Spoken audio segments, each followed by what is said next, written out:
इतना बढ़िया बैजू मास्टर लय बजैले बानी कि लौंग के पीसी पीसी लौनी शरबत पर्वत छोड़ के आजा माई, रेडी कई करत पर्वत छोड़ के आजा माई।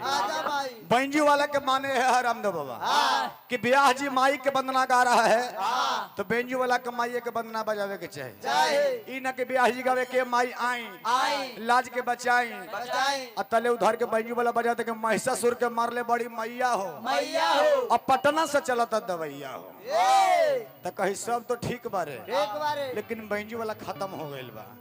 लेकिन उनका दोष नहीं खे। आजकल सही बात बाकी आजकल जितना मोबाइल के दाम में गिरावट नहीं भइल उतना हमन के भोजपुरी गीत में और आजकल के राजनीति में गिरावट हो गई बा।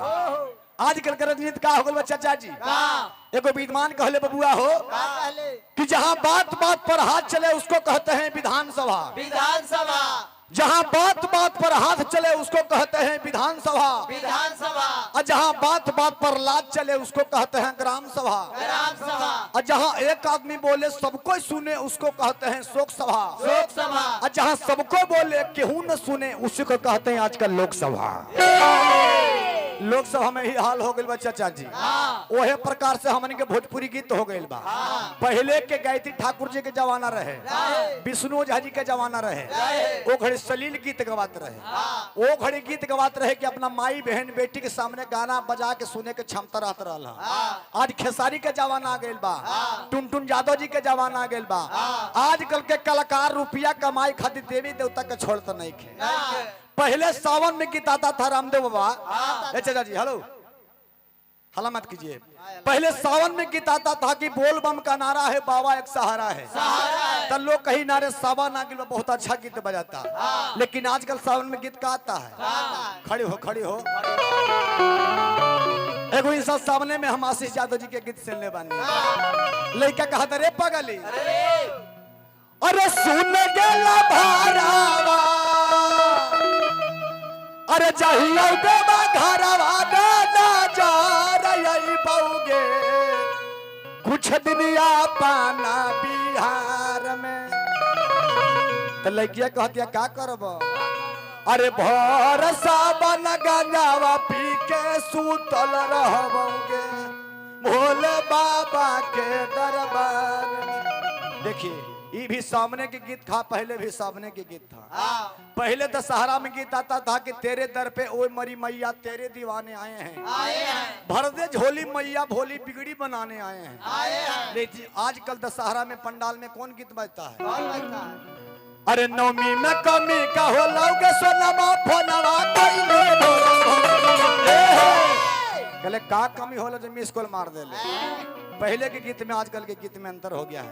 ये भी भक्तिय गीत है। अरे नवमी में कमी का हो लोगे सोनमा फोनवा तो लड़किया कहतिया अरे सुटवा किन दे रे छौरा अरे सुटवा किन दे जोरे जोरे छौरा मिलवा घुमबौ लेकिन हमने कहीं नहीं कहे के हमने ब्यास बानी जा तो ब्यास के गरिमा दूसर होला। हमने के गणेश भगवान के दरबार में चले गए। भक्त गणेश जी से कहले के बाबा सुनले बानी कहा थी कि मुड़ी बाए गणेश जी पेट न कोलियन बाए बाबा सुख पैसन कान बाए गणेश जी और तो पर भी सबसे पहले पूजा हो गई बाबा। भक्त कैसे कहले बबुआ हो। लेकिन एगो भोजपुरी लय लगल नए नए मार्केट में हम गीत सुन ले बानी। कौन गीत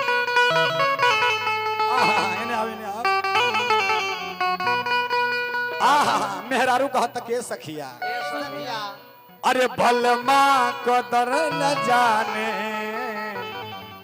बारी रे उमरिया के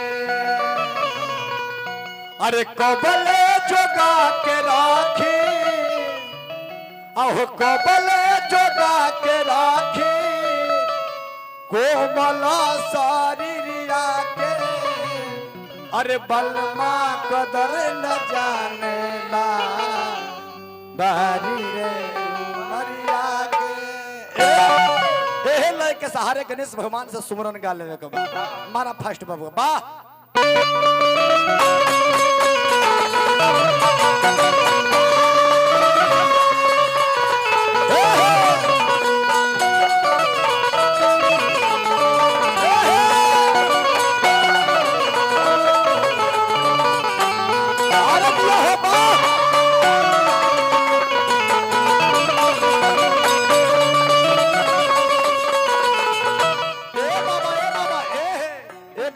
भक्त के बाबा अरे गौरा के लाल रौरा के पहले बुलाइला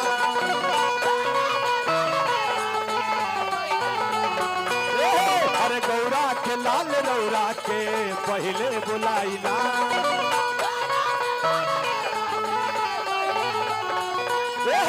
सुमरन में आई बाबा सुमरन में आई बाबा रौर सिरवा झुकाइला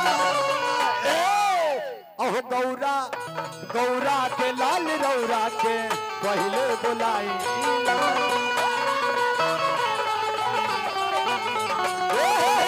गौरा के लाल रौरा के पहले बुलाइला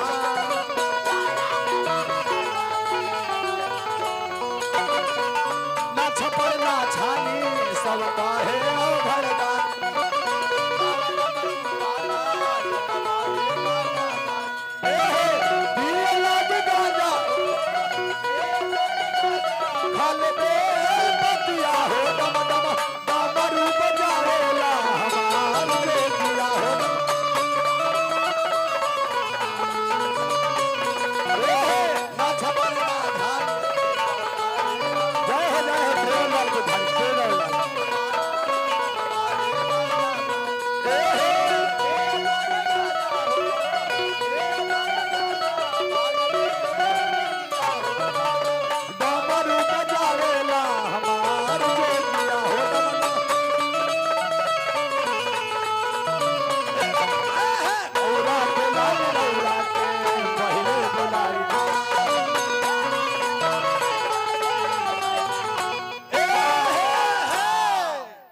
गौनाई गाई तो मर्द नहीं गाय आई तो शुरू से गमछी मरे मोबुनियन गमछी ओढ़ रहे हैं और नीचे से लेकर करके भाऊजी मौग 3 प्रकार के होता है एगो मौग होता है एगो कठमौग आई हथिन जे हचाड़ में है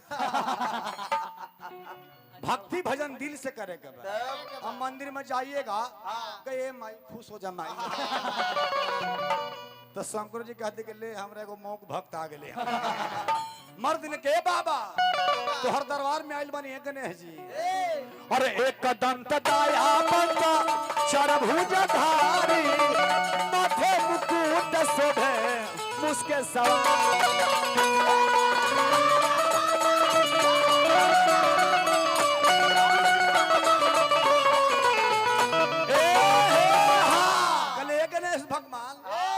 अरे एक दंत दाया हो बंता चरभुज धारी माथे मुकुटवा शोभे मुसवा के सवा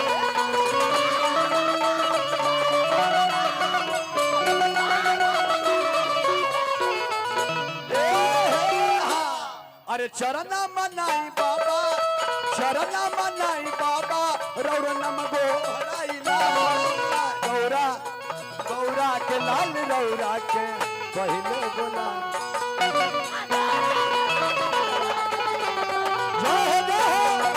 गौरा के लाल रौरा के पहले बोला